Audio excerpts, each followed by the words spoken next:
Well, howdy there, Internet people. It's Bo again. So, today we are going to talk about the Republican Party and the Republican Party's position on funding, what's important, what isn't, why they have the position that they do, and what it means for the long term. We're also going to go over some late breaking news and how that kind of highlights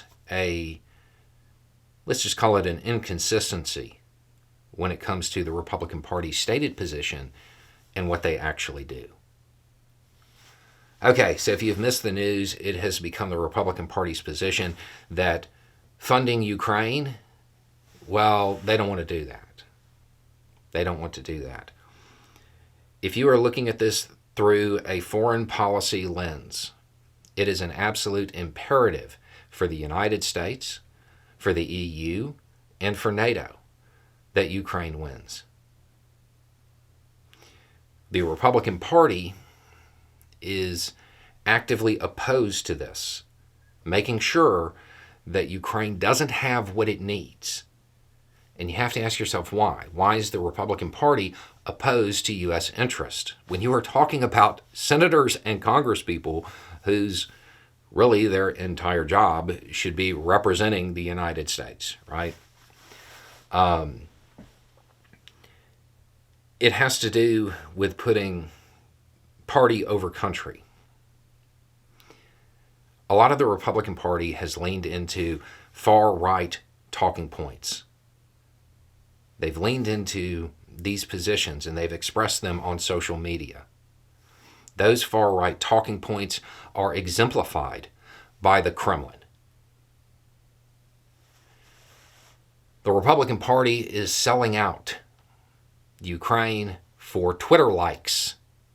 That's what's occurring. If Russia fails in Ukraine, it undermines their talking points, and they don't want that. So they are making incredibly unreasonable demands when it comes to getting Ukraine the aid that it needs. Now, as far as the war goes, if Ukraine is supported by the West in general, it will eventually win. If that support fails, Ukraine will fail. Russia will win, and it will put the U.S. on a collision course with yet another Cold War. It will undermine U.S. national security 50 years out. When climate change and all of this stuff really starts to hit home, the U.S. is going to be in a bad position because Europe's going to be in a bad position. So the odds are that the Democratic Party will give the Republican Party a lot of what it wants to get this through. But it should be remembered that the Republican Party's interest was not maintaining American national security.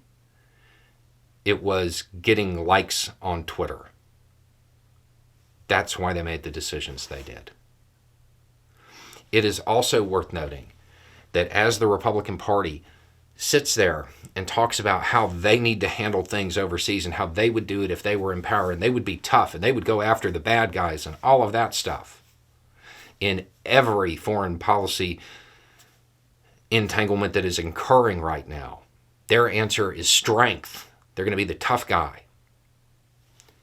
Today, Russian soldiers were indicted for war crimes against an American.